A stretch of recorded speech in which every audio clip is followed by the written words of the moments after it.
सर्वशक्तिमान पिता, पुत्र और पवित्र आत्मा के नाम में आमीन। परम पिता परमेश्वर व पवित्र आत्मा पुनर्जीवित यीशु मसीह नाज़री, हम धन्यवाद देते हैं पिता आज के सुंदर सवेरे के लिए। प्रभु आपने हम सभी लोगों को महिमा और आनंद से भर करके प्रभु यीशु सुंदर सवेरे में मीठी नींद से बड़े प्यार और दुलार के साथ में जगाया है। हम इसके लिए धन्यवाद देते हैं। हे प्रभु, हम आपसे प्रार्थना करते हैं कि जिस प्रकार आपने सारी रात हम एक एक लोगों की रखवाली किया प्रभु, उसी तरह सारा दिन सारा जीवन हम सबके साथ में रह जाना। हे पिता, मुझ में और मेरे परिवार में, मेरे एक एक वस्तुओं में प्रभु यीशु सदा सर्वदा आपकी इच्छा आपकी मर्जी पूरी हो। हे पिता, आप हमें अपनी योजना के अनुसार इस्तेमाल करना। तेरे पवित्र वचनों का पालन करने के लिए, तेरे मार्ग पर चलने के लिए आप हमें सक्षम बनाइए प्रभु, आप हमें योग्य बनाइए। पिता, मैं जहाँ कहीं भी रहूँ, जहाँ कहीं भी जाऊँ, लोग मुझे मेरे नाम से नहीं परमेश्वर, मेरे रंग मेरे रूप से नहीं, परंतु मेरे अंदर में तेरे आत्मा का लगे हुए फलों के द्वारा मुझे पहचानने पाएँ, जिससे कि पिता मैं तेरी संतान घोषित किए जा सकूं प्रभु, मैं तेरा बेटा और बेटी बन सकूं। हे अब्बा पिता, हम इस मतलब के लिए आपसे प्रार्थना करते हैं, पिता और पुत्र पवित्र आत्मा के नाम में मांगते हैं, आमीन। ख्रिस्त में मेरे प्यारे भाइयों और बहनों, प्रभु यीशु मसीह के मीठे और पवित्र सामर्थी नाम में आज आप सभी लोगों को जय यीशु। आज हम लोग प्रभु के पवित्र वचन पर मनन चिंतन करते हुए उनकी ओर आगे बढ़ेंगे। मेरे भाइयों और बहनों, आज सारे संसार में ईश्वर के प्रेम की ज़रूरत है, ईश्वर के दया की ज़रूरत है, ईश्वर के कृपा ईश्वर के अनुग्रह की ज़रूरत है, क्योंकि ईश्वरीय कृपा के बिना मनुष्य का जीवन सूखा हो रहा है, सूखता जा रहा है, नष्ट होता जा रहा है। इस तरह पेड़ सब कुछ से भरा पूरा हो, परंतु उसमें जड़ में पानी ही ना मिले, उससे जल ही ना मिले, जल के अभाव में वह सूख जाएगा। ठीक उसी प्रकार मनुष्य की ज़िंदगी में सब कुछ हो, लेकिन उसके जीवन में ईश्वर की कृपा ना हो, ईश्वर की आशीष ना हो, वह व्यक्ति सूख जाएगा, नष्ट हो जाएगा। इसलिए आज इस सुंदर सवेरे में हम लोग प्रभु के पवित्र वचन पर मनन चिंतन करने से पहले उनसे प्रार्थना करेंगे, हे पिता, हमारे जीवन में आपकी इच्छा पूरी हो, आपकी मर्जी पूरी हो। प्रभु, आप मुझे, मेरे परिवार को, मेरे घर को, मेरे धन, मेरे संपत्ति को, जो कुछ इस संसार में मेरे पास है प्रभु, सब कुछ को आप अपनी इच्छा एवं योजना के अनुसार इस्तेमाल करें। मेरे भाई और बहन, जब हम अपना सब कुछ ईश्वर के हाथ में दे देते हैं, उनकी मर्जी पर सौंप देते हैं, प्रभु हमें सदा सर्वदा अपने स्वर्गीय राज्य के लिए इस्तेमाल करते हैं। तो आज हम अपना ज़िंदगी प्रभु के हाथ में देंगे, अपना सब कुछ उनके हाथ में देंगे। प्रभु से कहेंगे, प्रभु तेरे पवित्र वचन का हमें पालन करना सिखाइए, तेरे मार्ग पर हमें चलना सिखाइए। जिस तरह पतरस ने कहा, हे प्रभु, आपके पास ही अनंत जीवन है, आपके वचनों में ही अनंत जीवन का संदेश है, हम जाएं तो किसके पास में जाएं। आज हम सब प्रभु के एक अच्छे शिष्य होने के नाते, प्रभु की एक चुनी हुई प्रजा होने के नाते, आज हमें भी उनकी उपस्थिति में रहना है, आज हमें भी उनकी आज्ञा का पालन करना है। हम लोग देखते हैं आज का वचन संत लूकास का सुसमाचार उनके अध्याय 10 पद संख्या 38 से 42 तक में। ईसा यात्रा करते करते गांव आए और मर्था नामक महिला ने अपने यहाँ उनका स्वागत किया। उसके मरियम नामक एक बहन थी जो प्रभु के चरणों में बैठकर उनकी शिक्षा सुनती रही, परंतु मर्था सेवा सत्कार के अनेक कार्यों में व्यस्त थी। उसने पास आकर कहा, प्रभु, क्या आप यही ठीक समझते हैं कि मेरी बहन ने सेवा का सत्कार का पूरा भार मुझ पर ही छोड़ दिया है? उससे कहिए कि वह मेरी सहायता करे। प्रभु ने उसे उत्तर दिया, मर्था मर्था, तुम बहुत सी बातों के विषय में चिंतित और व्यस्त हो, फिर भी एक ही बात आवश्यक है।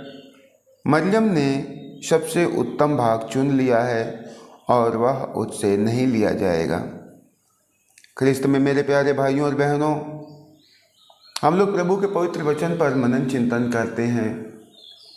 लिखा हुआ है, यरूशलेम के वासी जितने होते हैं उनके अंदर में सेवा सत्कार की भावना बड़े ही गूढ़ता से होता है। वे सेवा करने में, एक दूसरे का देखभाल करने में आत्मा से तल्लीन रहते हैं, आत्मा से सदैव तत्पर तैयार रहते हैं। इसलिए तो जब प्रभु यीशु मार्था के घर में आते हैं, मार्था प्रभु की सेवा करने के लिए तैयार होती है।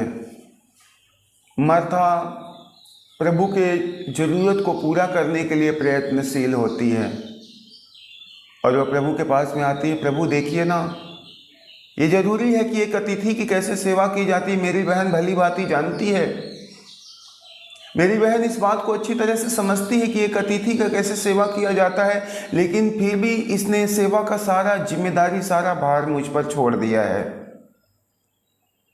प्रभु इससे कहते, मार्था तुम बड़ी बातों के लिए चिंतित हो, तुम बहुत सारी बातों के विषय में चिंता कर रही हो, परंतु मरियम ने सबसे उत्तम भाग चुन लिया है, वह उससे नहीं लिया जाएगा। मेरे भाई और बहन, आज इन बातों के द्वारा हम लोग देखते हैं, हम लोग सीखते हैं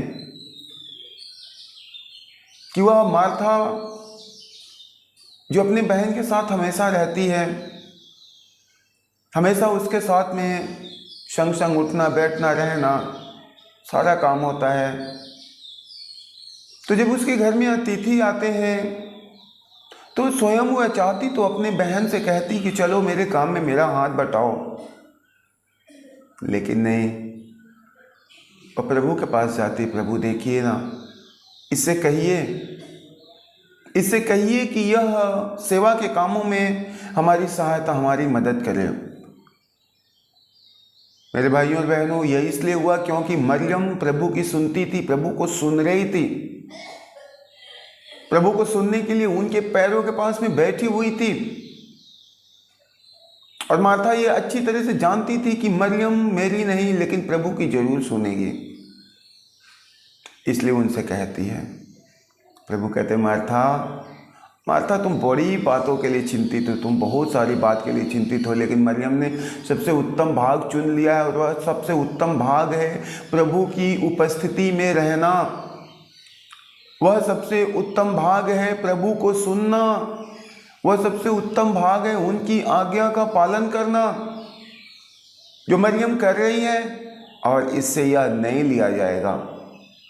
मेरे भाइयों और बहनों, मार्था और मरियम और समस्त यरूशलेम वासियों के नए प्रभु यीशु भी इस संसार में सेवा कराने नहीं, सेवा करने आए, और वह सेवा के मार्ग पर लगे हुए थे। वे सेवा के मार्ग पर लगे,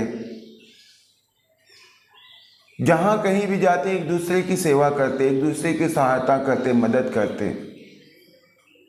हालांकि ये सत्य है, संसार के लोग उनके सेवा कार्यों को सांसारिक दृष्टिकोण से देखते थे, परंतु ईश्वर प्रभु यीशु मसीह स्वर्ग राज्य के लिए एक दूसरे की सेवा और सहायता करते हुए, उनकी मदद करते हुए उन्हें स्वर्ग राज्य की ओर ले जाने की तैयारी कर रहे थे। इसलिए तो प्रभु कहते हैं कि तुम सबसे पहले ईश्वर के राज्य की खोज करो और उसकी धार्मिकता का पालन करो। प्रभु इसीलिए इस संसार में आए, धार्मिकता का पालन करने के लिए, ईश्वर के राज्य का खोज करने के लिए, एक दूसरे भटके हुए, भूले हुए लोगों को, पाप में गिरे हुए लोगों को वह ईश्वर के राज्य में ले जाने के लिए आए हुए थे। और वह भाग प्रभु से कोई नहीं ले सकता। जैसे मरियम से वह भाग कोई नहीं छीन सकता, तो प्रभु को सुनना, उनकी आज्ञा का पालन करना, उनकी उपस्थिति में रहना, ठीक उसी प्रकार प्रभु स्वर्गीय पिता के बातों को सुनते थे, उनकी आज्ञा का पालन करते थे, उनके इच्छा के अनुसार अपना जीवन बिताते थे, और यह उन्होंने क्रूस मरण तक किया। मेरे प्यारे भाइयों और बहनों, जब आज हम और आप प्रभु के वचन को सुन रहे हैं, हमें भी मार्था और मरियम दोनों के स्वभाव को ग्रहण करने की जरूरत है। मार्था का स्वभाव इसलिए हमें ग्रहण करना है क्योंकि स्वयं प्रभु यीशु मसीह सेवा के भाव को महत्व देते हैं। सेवा को महत्व देते हैं, इसलिए उन्होंने कहा है कि मैं सेवा कराने नहीं, सेवा करने आया हूं। और वह अपने पवित्र वचन में कहते हैं, संत यूहन्ना के सुसमाचार में, मैं अपनी इच्छा नहीं, मैं मेरे स्वर्गीय पिता की इच्छा को पूरा करने आया हूं। मैं वही करता हूं जो मैं मेरे पिता को करते हुए देखता हूं। मैं वही बोलता हूं जो मैं उनको बोलते हुए सुनता हूं। इसका मतलब धर्म ग्रंथ बाइबल साफ और स्पष्ट शब्द में कहती है कि प्रभु यीशु मसीह सबसे पहले मरियम की नाई अपने स्वर्गीय पिता को सुनते हैं। मरियम की नाई अपने स्वर्गीय पिता की उपस्थिति में जाते हैं। मरियम के जैसा स्वर्गीय पिता की आज्ञा का पालन करने के लिए तैयार है। जैसा मार्था का विचार था कि यदि प्रभु कहें तो मरियम अवश्य सुनेगी, ठीक उसी प्रकार प्रभु यीशु मसीह अपने स्वर्गीय पिता के कहे अनुसार अवश्य सुनते हैं और वैसी जिंदगी बिताते हैं। और जब प्रभु इन सारे बातों को सुनते हैं, वो मार्था की नहीं सेवा कार्य में लग जाते हैं। मार्था की नहीं, वह अपना जीवन सेवा के कामों में समर्पित कर देते हैं। आज जब हम प्रभु के वचन को सुन रहे हैं, आज जब आप प्रभु के वचन को सुन रहे हो, इस बात के लिए हमें भी तैयार होना है। हमें भी अपने जीवन में मार्था और मरियम दोनों के स्वभाव को लाना है। प्रभु ने कहा मरियम ने सबसे उत्तम भाग चुन लिया, वह उससे लिया नहीं जाएगा। लेकिन दूसरी ओर प्रभु सेवा को भी महत्व देते हैं। ऐसी बात नहीं है हम सिर्फ प्रभु के वचन को सुने, परंतु उनके वचन को सुन करके पालन करना ये आवश्यक है। जैसा हम लोग प्रभु यीशु मसीह के जीवन से देख सकते हैं, सीख सकते हैं। प्रभु यीशु मसीह हर दिन अपने स्वर्गीय पिता से बातचीत करते थे, हर दिन उनकी उपस्थिति में जाते, हर दिन उनसे दुआ करते, उनसे प्रार्थना करते थे। और वह अपने जीवन में अपने पिता के द्वारा मिले हुए आदेशों का पालन करते हैं। इसलिए आज जरूरी है कि हमें हमारे प्रभु, हमारे ईश्वर, हमारे पिता को सुनना है और उनके द्वारा मिले हुए एक एक आज्ञाओं को, एक एक शिक्षाओं को, एक एक वचनों को अपने जीवन में क्रियाशील होने देना है। मेरे भाई और बहन, प्रभु की आज्ञा पालन में ही मनुष्य की उन्नति है, मनुष्य की तरक्की है, मनुष्य का जीवन है, मनुष्य का छुटकारा और उद्धार है। इसलिए प्रभु अपने पवित्र वचन में कहते हैं कि जो मेरा अनुसरण करेगा और मेरे वचनों का पालन करेगा, जो मुझ में रहेगा, मेरी शिक्षा जिसमें रहेगी, जो मुझसे जुड़ करके रहेगा, वही बहुत फल लाएगा, वही अपने इस सांसारिक जीवन में उन्नति करने पाएगा। मेरे भाई और बहन, हम जब चाहते हैं सांसारिक जीवन में स्वर्गीय उन्नति करने के लिए, तो हमें इस संसार में अपने जीवन के एक एक कामों को करते हुए ईश्वर के राज्य की खोज में लगे रहना है। प्रभु अपने पवित्र वचन में कहते हैं कि तुम सबसे पहले ईश्वर के राज्य की खोज करो और उसकी धार्मिकता का पालन करो, बाकी सब कुछ मैं तुमको यूं ही प्रदान करूँगा, सारा कुछ मैं तुमको ऐसे ही दे दूंगा। आज जब हम प्रभु के वचन को सुन रहे हैं, आज जब आप ईश्वर के वचन को सुन रहे हैं, तो ये जरूरी है कि हम जितनी तत्परता से, जितनी उत्सुकता से सुबह से शाम तक अपने सांसारिक आवश्यकताओं की पूर्ति के लिए मेहनत करते, परिश्रम करते हैं, उससे कहीं उत्सुकता से हमें हमारे स्वर्गीय पिता की इच्छा को पूरा करने के लिए, उनके राज्य की खोज और उनकी धार्मिकता को पूरा करने के लिए, धार्मिकता का काम करने के लिए हमें तैयार होना है। तब हमारे जीवन में ईश्वर की कृपा होती है, तब हमारे जीवन में ईश्वर का आशीष होता है। आइए इस वक्त आप सारे लोग हमारे साथ प्रभु से प्रार्थना करेंगे। अपनी आंखों को बंद करके सच्चे हृदय से उस ईश्वर से प्रार्थना करेंगे हे प्रेमी पिता, हम तुझे धन्यवाद देते हैं तेरे आज के इस सुंदर, अनमोल और जीवंत वचन के लिए। जो वचन आज हमारे कानों में पड़ा प्रभु, वह वचन हमारे शरीर में देहधारी हो जाए। हे पिता, जिस तरह तू अपने स्वर्गीय पिता से बात करता था और उनके द्वारा मिली हुई शिक्षाओं को, उनके द्वारा मिली हुई आज्ञाओं को अपने जीवन में पूरा करता था, उसी तरह आज हमें भी हिम्मत दीजिए कि आज हम जो कुछ भी आपसे सुन रहे हैं, जो कुछ आपसे सीख रहे हैं, उन पर अंतिम पल तक ईमानदारी से हमें अटल रहने का सामर्थ्य दीजिए। अंतिम पल तक, जीवन के एक एक सांस तक उन वचनों का पालन करने के लिए हमें हिम्मत दीजिए। हे प्रभु, आज इस सुंदर सवेरे में, इस सुंदर समय में हम आपको कोटि कोटि धन्यवाद देते हैं। यह समय समर्पण का समय है पिता। हम अपनी ज़िंदगी आपके हाथ में समर्पित करते हैं, अपनी एक एक सांस को तुझे दे देते हैं प्रभु। हमारे सब कुछ पर आप अधिकार कर लीजिए अब्बा पिता।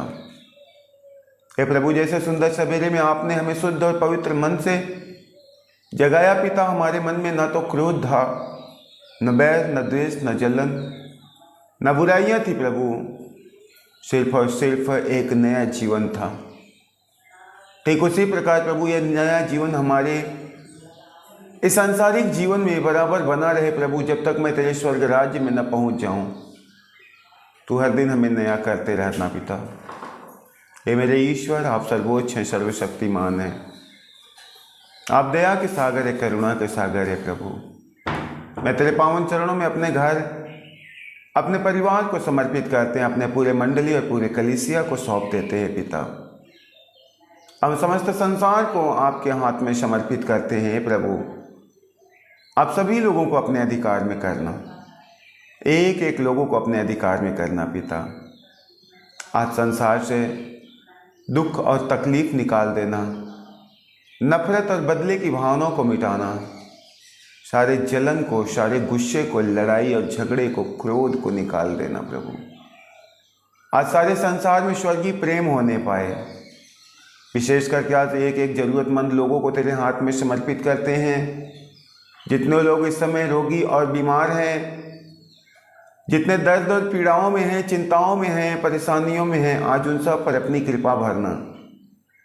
जिन जिन घरों में नशे की आत्मा काम कर रही है, जिन जिन व्यक्तियों के जीवन में व्यभिचार ने अपना अधिकार जमा करके रखा है, जो लोग बेरोजगार हैं, गरीब हैं, जो लोग आर्थिक तंगी के शिकार हैं, जो निसंतान हैं, जिनका शादी विवाह नहीं हो पा रहा है, आज उन एक एक लोगों को तेरे हाथ में समर्पित करते हैं।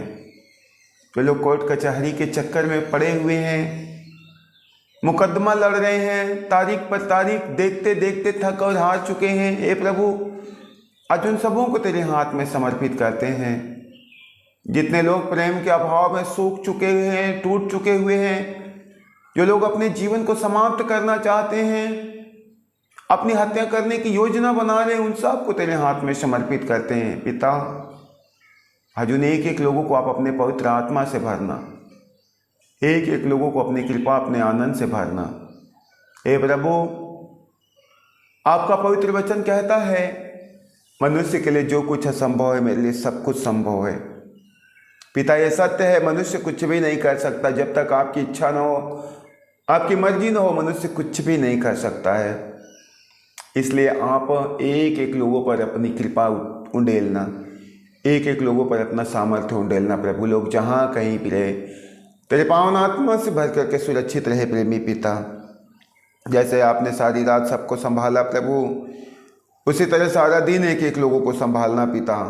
मेरे भाई बहन, बेटी बेटा, माता पिता, जहाँ कहीं भी रहें, सब तेरे पावन आत्मा से भर करके रहें। आप एक एक लोगों की सुधि लेना, एक एक लोगों का ख्याल करना प्रभु। हम आपसे प्रार्थना करते हैं, ए हमारे पिता, तू जो स्वर्ग में है, तेरा नाम पवित्र माना जाए, तेरा राज्य आवे, तेरी इच्छा जैसे स्वर्ग में है वैसे इस पृथ्वी पर भी पूरी हो। हमारा प्रतिदिन का आहार आज हमें दे, और हमारे अपराध हमें क्षमा कर, जैसे हम भी अपने अपराधियों को क्षमा करते हैं, और हमें परीक्षा में न डाल, परंतु बुराई से बचा। आमीन। प्रभु यीशु मसीह के पवित्र मीठे नाम में आप सभी लोगों को जय यीशु।